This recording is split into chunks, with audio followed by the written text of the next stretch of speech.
Guys, I hope you are doing well. Today we'll talk about how to fix or how to solve the problem of Motion Ninja app. We click on settings, then we click on apps, default apps, app settings.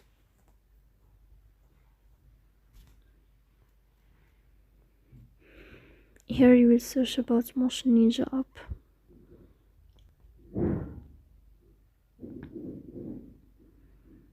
Then we click on first stop and we click OK.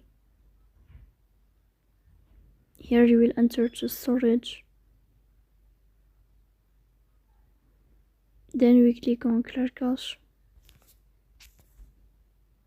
In the end you will turn off your phone and you will wait a moment to restart your phone again to fix that problem.